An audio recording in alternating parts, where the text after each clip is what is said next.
All good? All right. Welcome to episode number 13 of Unpredictable. Today I think we got a little bit of a special one. A lot of you maniacs have been asking me to start videoing my podcast. You guys want to see a little bit more of the passion going on behind the scenes. So here we go. I got myself a new camera, the mic, the whole setup. Now you guys can see what I look like. This is great. Today is also a special day because we have my very first guest on the podcast. I'm sorry. Fuck. I got my brother in here, mi muchacho. Sometimes I call him Steve Nash. Maybe sometimes I call him Ricky Bobby. I think it's suitable if we just call him Stefano. So Stefano played an absolute crucial role in my recovery. After my surgery, I had a lot of people paying attention to my mental state. They wanted to make sure I was good, but nobody was really diving deep into my physical strength. And that's when Stefano really shined for me.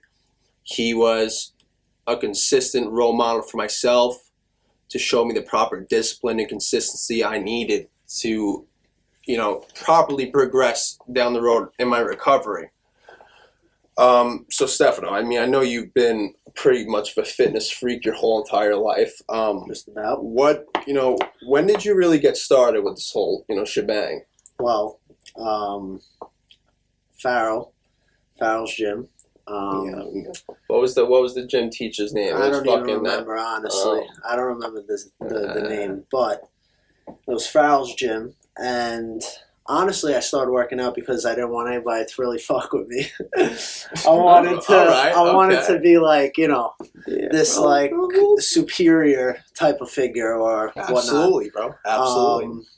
But that's probably why I got started. Yeah, realistically, why does anybody get started? I know it's for the looks, but I really just didn't want anybody to fuck with me, and especially in Farrell. There was a couple people I disliked.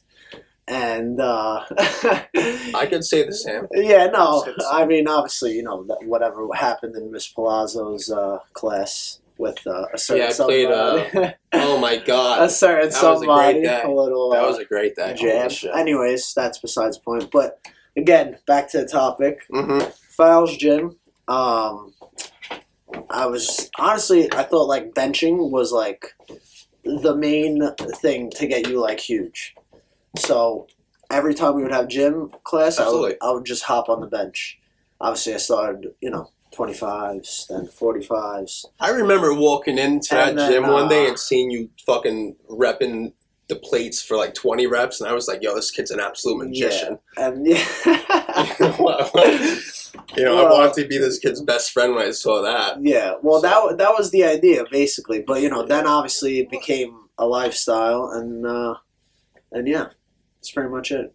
Farrell's gym. So I know you had some crazy soccer career also, right? Yeah. So that was later on. I feel like that was from my sophomore year. Mm-hmm. I had to do summer school, and I did not want to attend summer school, but I was going to anyways. But we also had a wedding in Italy. I remember this. Yes. Holy shit. We had a wedding in Italy. Crazy how things work out. And my mom was like trying to negotiate with them, like, can you take extra classes during the year to make up for it? Mm-hmm. There's nothing we can do. My older son went here, blah, blah, blah. Basically, they were telling her to go take a walk. So what she did was pull me out of Farrell. Yanked you right out. And I'm not going to lie, I absolutely bawled out because all my boys were in Farrell. But I had friends in Tomville too. Well, if you never left Farrell, you wouldn't have met right. Jake everyone else. Yeah. You never would have met the people you're still friends with today. Yeah, of course. So it was meant to be. Everything happens for a reason. Right. You left, but you found you kind of found a new home. Right. Well, then when I got to Tottenville, mm-hmm. Yeah, that's when the soccer took off for you. That's when it took off. Right. I was on Farrell's team, but Farrell's team was pretty fucking whack. They were. Yeah. But then when we got to Tottenville, we balled out. Yeah, you guys had a squad. Yeah. You guys had a squad. Yeah. So Tottenville was dope. Tombo was really That was good though, because we developed this crazy relationship with Farrell. Then you left, right, and you leaving actually right, introduced me to these everyone, new people, and I kind of opened up my friend little clique group, to other people, and I ended up becoming extremely good friends with Jacob and Vasile. Yeah, as well as Connor too. Well, Connor, Connor's the Farrell guy. Yeah, we could talk forever about Connor. Yeah, Connor's the guy. But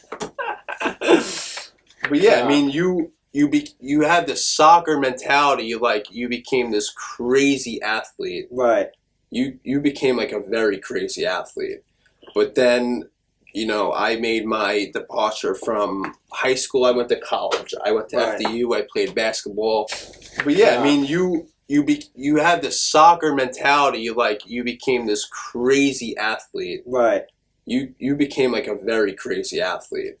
But then, I made my departure from high school. I went to college. I went to FDU. I played basketball over there in Jersey. And that's kind of when when the relationship spread out a little bit. But when I got back, because I transferred out, then that's when we seriously started hitting the gym together. Yeah, right. And that's when the why came into play, and we started to,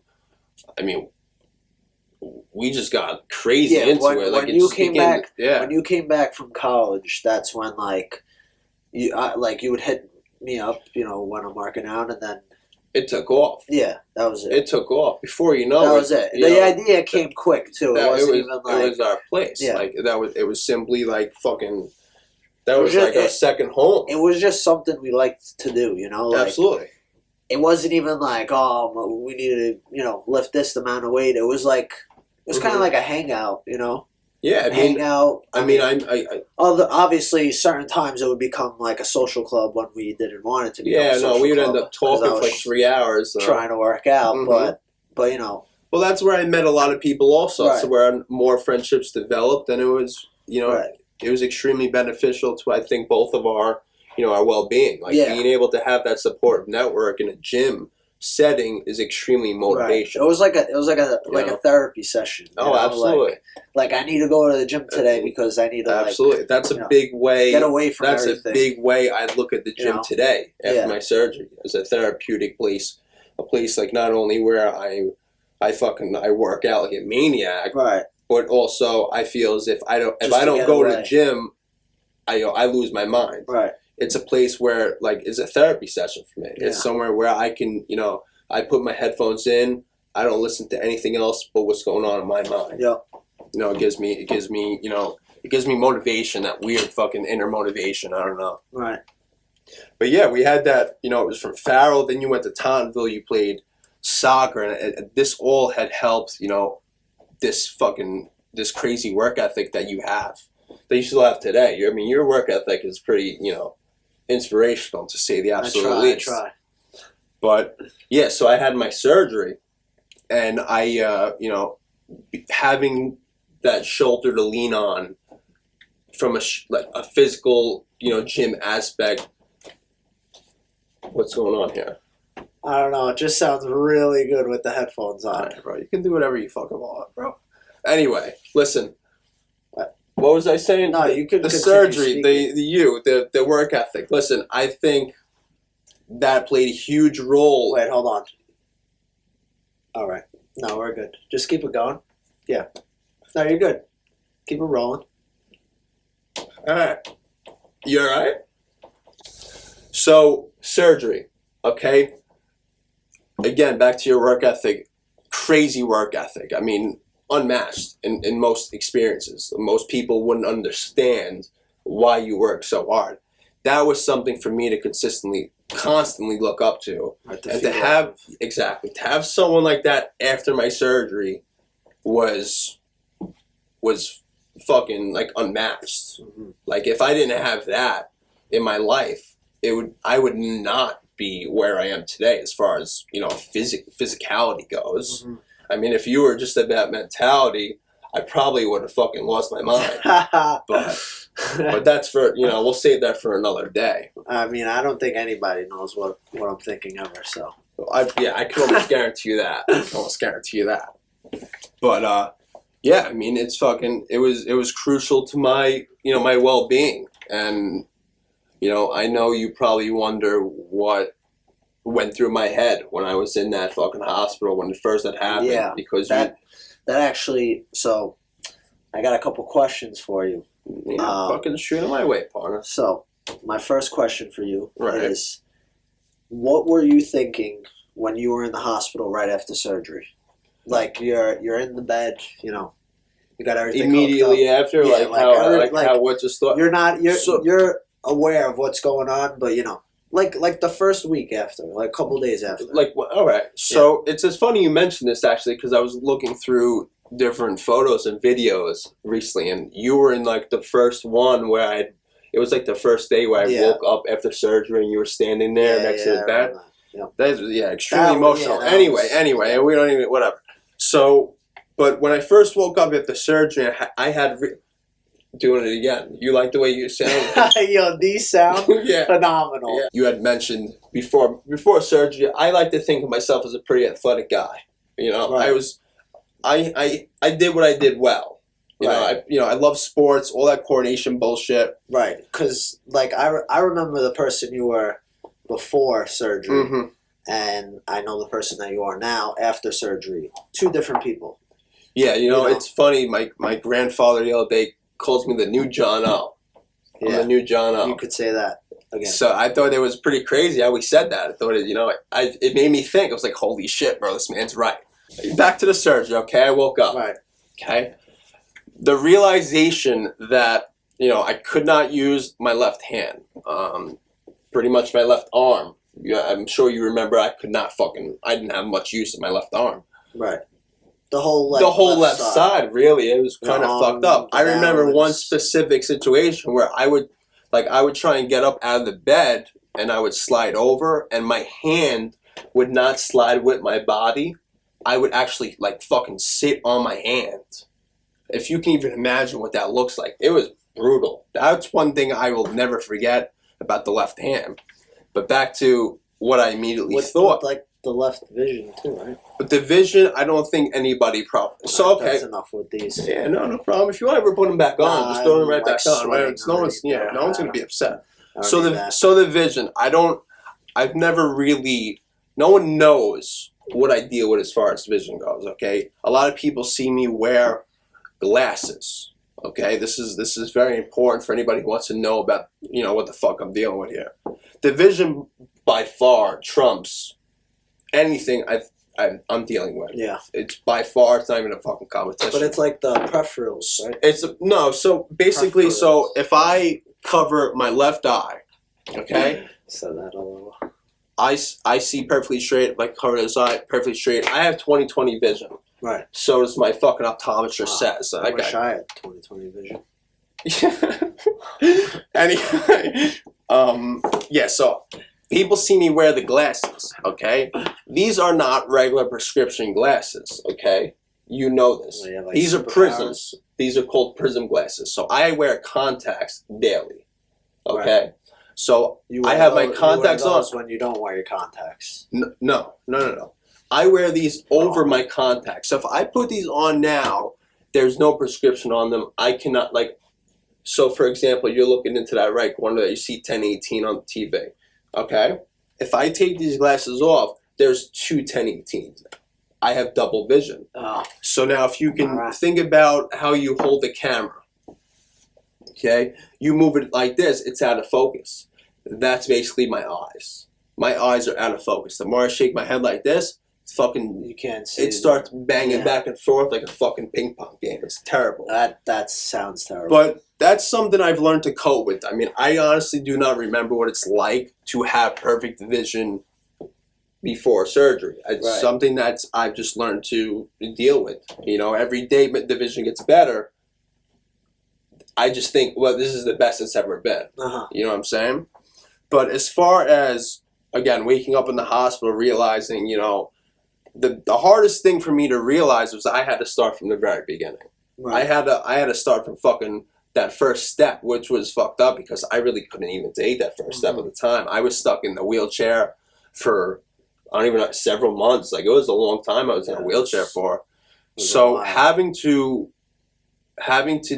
you know, try and figure out ways I had to adapt to this new JohnO, you know, that was the most difficult fucking part. I mean, knowing that, you know, I don't even know how long it took me to start working out again. Yeah.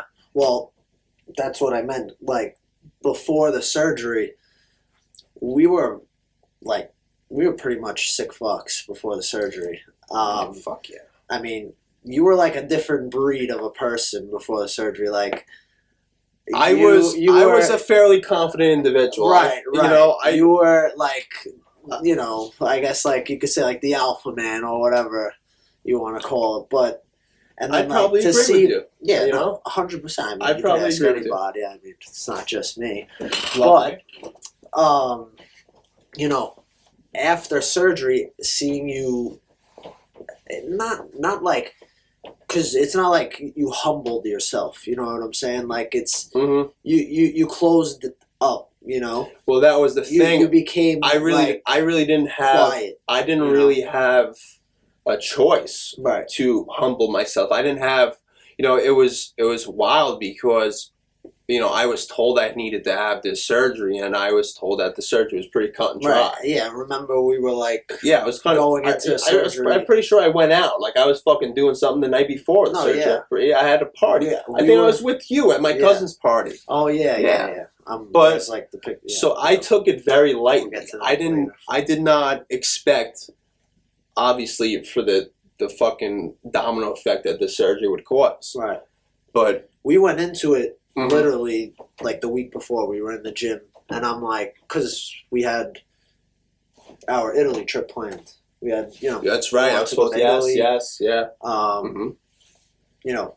Yeah, I was. We had plans for like only a couple months after your surgery, and then literally the week before we're in the gym and we're talking about how your recovery is going to be after surgery, and, you know, and we're like, oh yeah, it's going to last like a month or two. Right.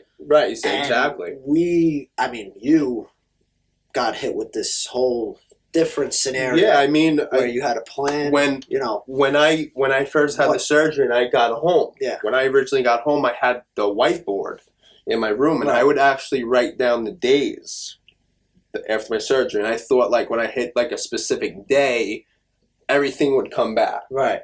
But this goes into the mental side of things. Okay, when you, specifically with me, when you like write down a goal and you don't reach that goal, you get pretty down on yourself. Right. You start to think, well, what the fuck? All it's work I'm doing. Yeah. It's not actually paying off.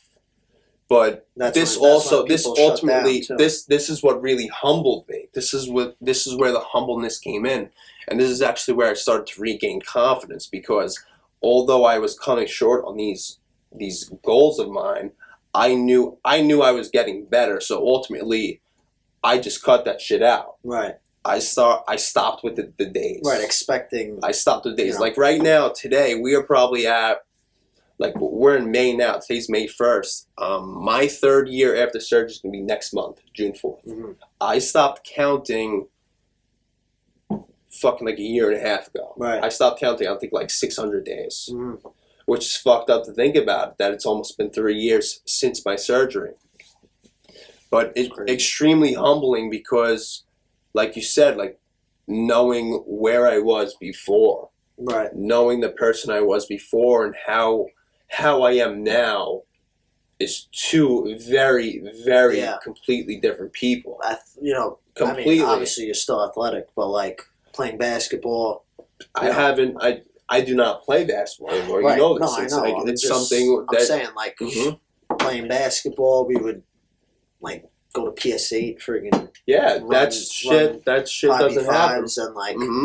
I mean, obviously, I could easily do without playing basketball. I'm not. That's not you were no fucking. I was terrible anyways. Yeah, you were exactly like fucking what's his face from Semi-Pro. What's his name? Will Ferrell. What's his name in that? Whatever. I don't know his name in the movie, but I was strictly a rebounder. Anyways. Yeah, you were exactly that. But don't leave me open for three. That's all I'm saying. Oh my god. But anyways, but yeah, you were like, you were a freak athlete. I mean, you still are a freak physically, because for someone to recover from this type of surgery and still have the same type of body, like the physical aspect, obviously, the balance and everything else comes into it, and that stuff's not there anymore. But for you to be in this position, no one else is in this position. No, absolutely. And that's a huge part. I give so much credit to how I was before surgery. This is why I agree with the new JohnO. Right. When someone tells me that JohnO 2.0. Yeah, well, that's a good one. Right? I like that. That was excellent. Just made up. Right off the top of your head. That's crazy. Freaking sweet. Good for you. Supported right here, Paul. That was great. You like that? Anyway, the new JohnO. A big part of why I work so hard today, because I knew what it was like to be a very competitive person. You said alpha male. Yeah. I always wanted to be the absolute best at what I did. Especially in basketball. So having that sort of mentality carry over after my surgery is probably what has mainly, kept me on this track to fucking just work ridiculously hard at all times. That's the new JohnO 2.0. JohnO 2.0. I like JohnO 2.0. Yeah, that shit it's a fire name. You're welcome. Anyways, is there one person that you looked up to throughout this process of recovery? Like obviously, me and you, we inspired each other. You're asking, but I'm saying like a famous person or like a role model, mentor type shit. All right. Like who was that person that you hopped on your phone and were like, wow? It's extremely good question. Extremely good question. I've never been asked this question before. It's pretty crazy. So once I started my therapy sessions, I would have to go, numerous times a week. I needed to occupy my mind before going into this nonsense. Right. So I started reading a lot of books. I would read. It was helping my vision at the same time. Also, I came across this legend, David Goggins. Yeah, I know about him. Yeah. Read his book, Can't Hurt Me. It's by far the most incredible book I've ever read in my entire life. The way he explains his story and how he carries himself today, that is 100%. 100% right. Yeah, why I work so hard. I'll tell you what one page that motivates me. Machiavelli Motivation. Yeah, listen. Whoever runs that account deserves some type of reward. Yeah, 100%. Because he or she or them, that whoever the fuck they are, gets me fucking juiced up. Wow. Whoa. Throughout my competition, excellent stuff. I legit had to hop on there every day just to watch that video or a video from that page, because I'm sorry, real quick. So you see I'm drinking out of this jug right here. This is a hydro jug. Okay? Hydro jug. I don't know you. You don't know me. But I use this jug daily, 7 days a week for probably the past 3 months. I don't have a sleeve on mine. My friend Stefano over here, he's got a sleeve on his. Just in case. It's even got a little pocket right there. Carry my phone. Excellent. I got no pockets. Excellent. Actually, which brings me to my next topic. Being that we're putting the phone in the pocket. Yeah. My cousin Santa started a company, the local union shop. Okay. And I don't know if you've seen the Blue Lives Matter flags, but it's similar to that. Okay. And it has basically construction lives matter too, and these are the stickers. I definitely want one of those stickers. I don't want to walk up to the camera right now. You don't got it. It's fine. Anyways, I'm going to slap one right on the front of the slap. I'm going to get you phenomenal. I'm going to get you one. Yeah, we'll talk to something. But he's coming out with new clothes soon. And what kind of clothes are we talking about here? Are we talking about high vis? You could. They'll be high vis, but T-shirts.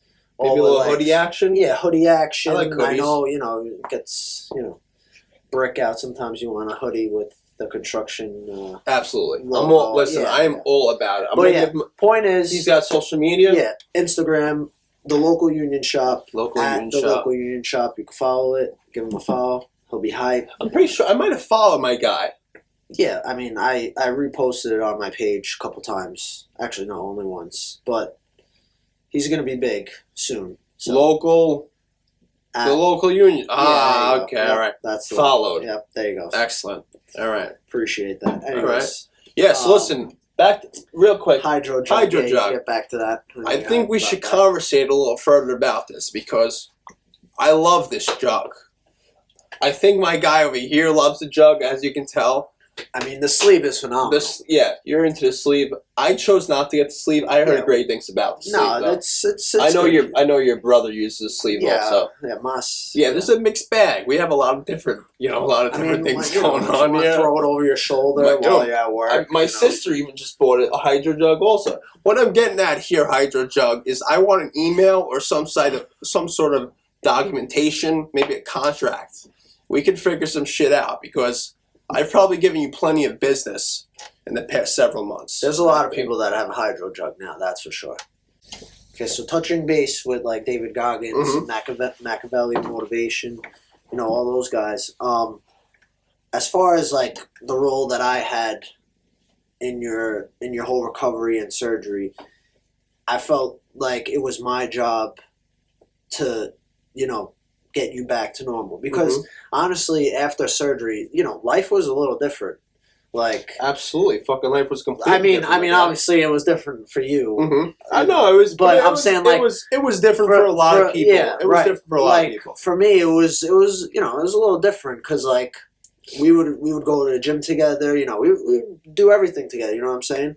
And you could say we were attached to the hip. A little bit, yeah. But like that's why I felt like it was my job to get you back physically. I mean, obviously, mentally, I would like drill every possible motivation there was to get you back mentally. Absolutely. Because once we had you back mentally, physically, you were just going to dominate.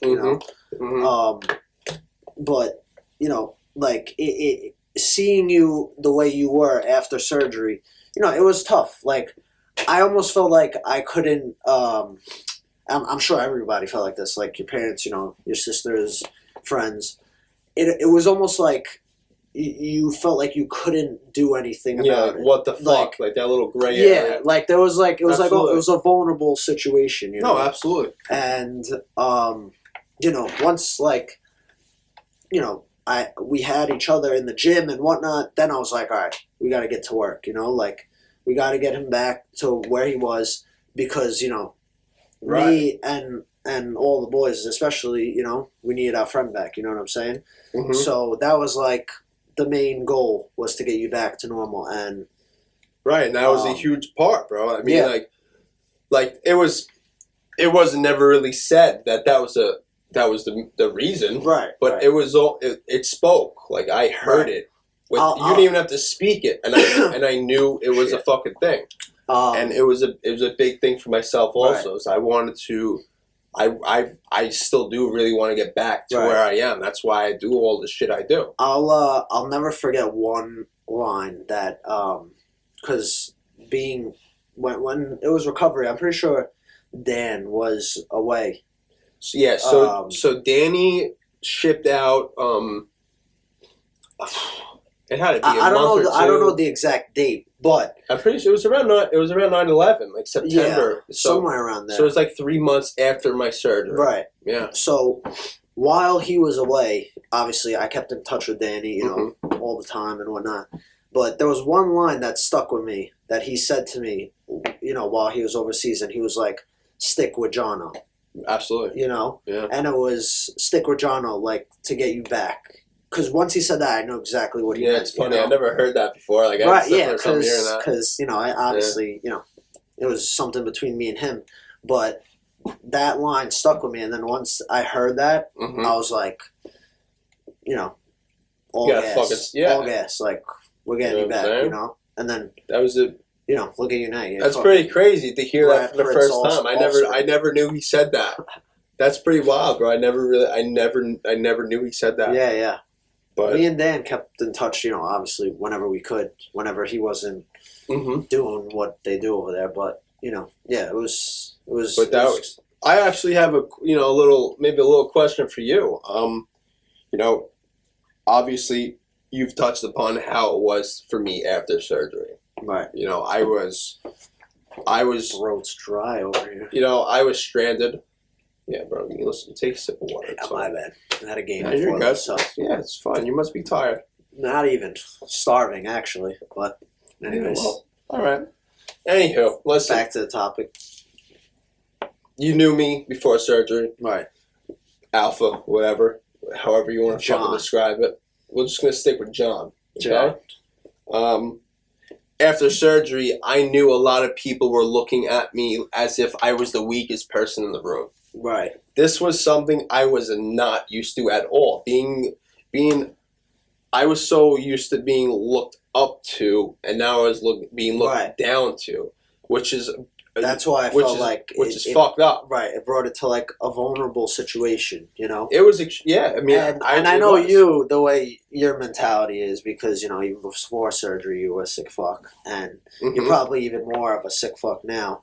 After, but, in much different ways. Yeah, in much different ways. Not the way we used to be, Yeah. But I know that right there would light a fire, And at first you wanted people to look at you and be like, all right, he means business now. You know what I'm saying? Exactly. He's not here to fuck around. And that's what I was trying to ask you is, a lot of people look down at me. They thought they saw it was. I think exactly. I think it was pretty obvious that a lot of people counted me out. Nobody. I don't think anybody knew. Yeah, that was a fucking terrible decision. Terrible decision because it ignited this fire I got going on, and it's a huge reason why I work so hard today is because a lot of people are down on me. Well, which is straight I can tell bullshit. You this: nobody's in the situation that you're in now. So yeah, listen, there's no denying that the situation I'm in is extremely unique, and there's not too many people who have to deal with what I have to deal with. Yeah. I don't, but this, I don't like to use excuses. I will never use that shit as an excuse. If I can't do something, it's simply because I'm not working hard enough to do it. Right. But back to my question for you is, people look down on me. What really, I honestly want to know is what did you think about the situation? How did you feel? Did you think for a second that I would not be able to, get better? Or never. No. It was never a thought that I wouldn't have you back because I was the person getting you back. So you had that confidence yourself. So, and I knew if I'm trying to get you back, you're doing it. Like the same way if you say something to me that we're doing, I'm doing it. Yeah. It wasn't, there was no hesitation. It was just a matter of when. And when is this going to happen? Like, do I have to wait a little, let him recover, And obviously I couldn't jump right out of the exactly. I mean, neither could I. Yeah. I mean, neither could I. But it was a slow grind. As the confidence grew inside me, as I started regaining some type of strength or whatever, we got back in the gym. Yeah, I think fucking huge. That day was the day that I was like, that was probably one of the. What's the word I'm thinking of? Rewarding. That's the word I'm thinking of. Definitely. That was probably the most rewarding day, not just after surgery, but of my life. Not many people, just wake up one day and they can't do something. Right. So, being in that position, I knew I wanted to get back to where I was at. Being independent. And the gym, I had the fire. I think it was pretty obvious. My work ethic was getting stronger and stronger. But that day I walked into the gym with you, that fucking did something that I don't think can ever be repeated. Yep. That was something that was life changing for me. Yeah. That was a pretty serious situation, and then, you know, the work ethic kind of just fucking multiplied and multiplied over the days, Mm-hmm. and then I knew it was time for us to, you know, jump back into Tweaked. Right. Exactly. I was So just now, about to say that. Tweaked we started before surgery. Mm-hmm. We looked at it as what the hobby. Right. It was. It was hobby. something. We didn't take it as serious. Right. As we It wasn't as we do now. It wasn't anything crazy at all. But after surgery, I think there was a new mission. Right. I think there was a different type of motivation behind the scenes that we knew that we were actually working to pretty much a common goal, a purpose. Right. Exactly. So we started this Tweaked, and I can't explain to you what that did to my work ethic. Mm-hmm. That kind of like I said, it, like lit a fire, you know. Right. It it kind of proved to myself that like the work I was putting in, it was worth it. Right. Like what I was doing was I was pushing the fucking boundaries, and I think it also shined the light on what I was doing. It made people understand that this is the dude who had brain surgery. He had a fucking tumor taken out of his head, but he's doing this. Because who would think that someone who had brain surgery would have a fitness page? Who in their right mind would try and be doing this? Right. And that was a question that a lot of people started asking me. It was like, John, I know you had this crazy surgery, but how do you have this? Why the fuck? Why are you doing this? What's this other thing that you have going on? Why don't you rest? Why don't you take a break? And when people ask me that question, I fucking find it extremely disrespectful. I don't know if maybe you are in a similar way. I mean, there's two ways to take it. You could either take it as fuel, or you could take it as absolutely. Too. Absolutely. Because when they would ask me that, I would be like, well, look at me now, and without this, I wouldn't be where I am now. Exactly. Perfect example is how you did the competition, the bodybuilding competition. Oh, right, yeah.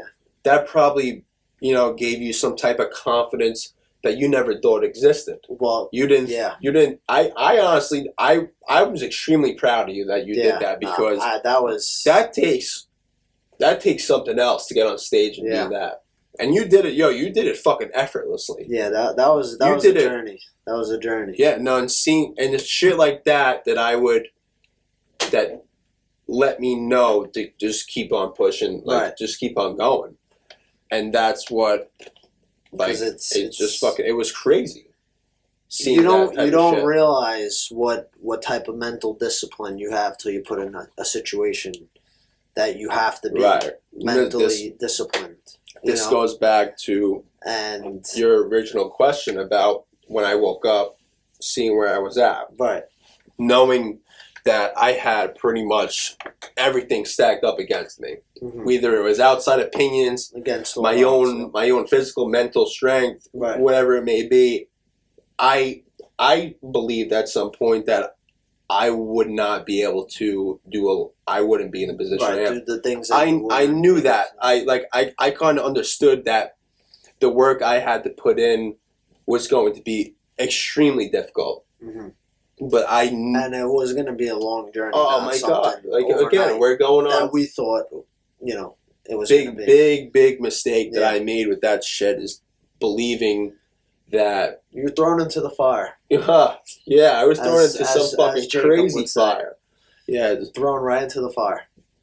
This shit was just wild, bro. Yeah, I mean, but listen, the fact that I'm able to share all this knowledge with everybody, I'm able to speak so freely about my journey, how shitty it was, and the fact that again, I can speak so freely about it. I can talk to you about it. I can talk to pretty much anybody about it. It's so easy because of where you're at today.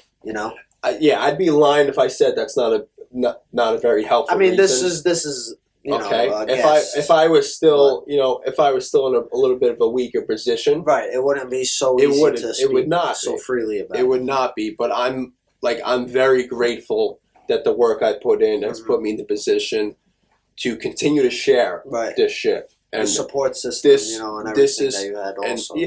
Exactly. If that's something, and that's why you're on this podcast. That's why you're the number one guest, my guy. Yes, sir. Rick Nash, whatever, Steve Rick Nash. Fucking joke. But that's a big reason why you're here. Yeah. Because you are a huge reason why I'm in this position today. That was the goal. That was the main fucking goal. So now mission semi-complete. You know what I'm saying? The mission is not even close to completed, my friend. I have a very long journey to go, but I am very, very confident that I'm gonna get there. Right.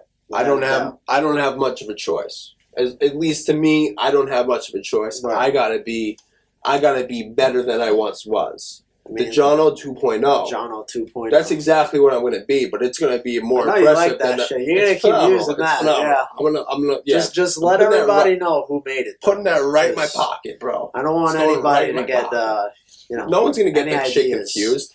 No, they know exactly who it came from. My guy, extremely grateful that you graced my presence. Okay. Of course. On this podcast. Okay, because we were able to get some knowledge out. Yep. People need to hear a lot about this.